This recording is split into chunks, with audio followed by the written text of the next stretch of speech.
अस्सलाम वालेकुम। तो डियर, आज की वीडियो में हम बात करने वाले हैं। कुछ दिन पहले एक लड़की था जिसका नाम अलीज़ा सहर था। वो एक टिकटॉकर है और यूट्यूब पे वो कंटेंट बनाते हैं। उसका वीडियो लीक हो गया। तो इसका वीडियो क्यों लीक हो, इसके रीज़न के पीछे हम बात करने वाले, उसके बारे में हम बात करने वाले, क्योंकि हम उस चीज़ के बारे में कंटेंट नहीं बनाते। हमारा रील कि उसका जो वीडियो था लीक क्यों होगा, इस चीज़ के बारे में बात करते हैं। लेकिन चैनल को अगर आप लोगों ने सब्सक्राइब नहीं किया तो चैनल को सब्सक्राइब करना मत भूलिए। आप लोग की वीडियो लीक क्यों होते हैं? सबसे पहले बात, आपने हमेशा उन लोगों से कांटेक्ट में रहना है जिसको आप जानते हो। पर्सनली एक बंदे को अगर आप जानते हैं ना, तो उसके साथ आप कांटेक्ट में रहना है। दूसरी बात ये कि बिल्ला वजह किसी को भी आप लोगों ने वीडियो कॉल नहीं करना है।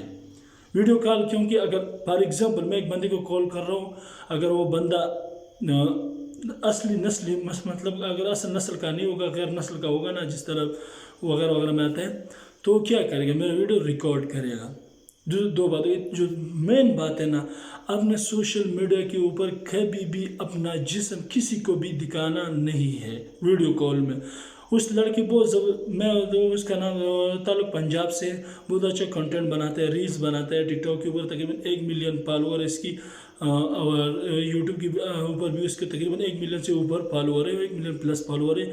आज मैंने इसका इंटरव्यू सुना तो मुझे बहुत दुख हुआ यार कि कैसे कैसे लोग इस दुनिया में रहते हैं, कि इस बेचारे का वीडियो भी क्या क्या लीक कर दिया। वो बेचारा कह रहा है कि मैं आगे मज़ीद कंटेंट भी नहीं बनाऊंगा और टिकटॉक भी नहीं करूंगा वगैरह वगैरह सब चीज़ें।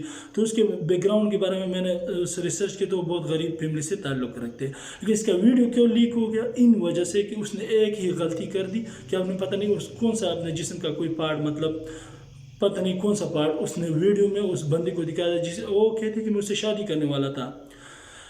चाहे आप शादी करो या चाहे आप अपने शौहर को वीडियो भेजो, चाहे आप अपने भाई को भेजो, चाहे जिसको भी भेजो, लेकिन सोशल मीडिया के ऊपर आप लोगों ने ये काम नहीं किया। चाहे वो आपका भाई क्यों ना हो, हस्बैंड क्यों ना हो, बाप क्यों ना हो, सोशल मीडिया एक अनसेफ प्लेस है।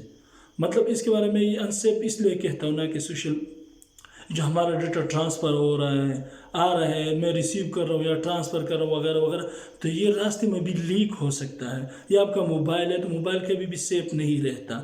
अगर आपने 5 मिनट के लिए 5 मिनट के लिए किसी को अपना मोबाइल दे दिया ना, तो आपका डाटा क्या होगा, सारा का सारा जाके लीक हो जाएगा। तो इस बेचारे का इस वजह से वीडियो लीक हो गया। इनको पता नहीं था कि यार मुझे इस तरह हरकत नहीं करनी चाहिए, मतलब इस तरह वीडियो कॉल पे अपना जिस्म नहीं दिखाना चाहिए था। अब इस बेचारे से एक मामूली सी गलती हो गई, इसकी पूरी ज़िंदगी क्या हो गई, तबाह हो गई। तो आप लोगों से भी यही रिक्वेस्ट है कि अगर आप अपने आप को सेव करना चाहते हो, अपने डेटा को सेव करना चाहते हो, तो आप लोगों ने भी इस तरह गलती कभी भी नहीं करना, वरना आपकी वीडियो भी क्या हो सकती है, लीक हो सकती है।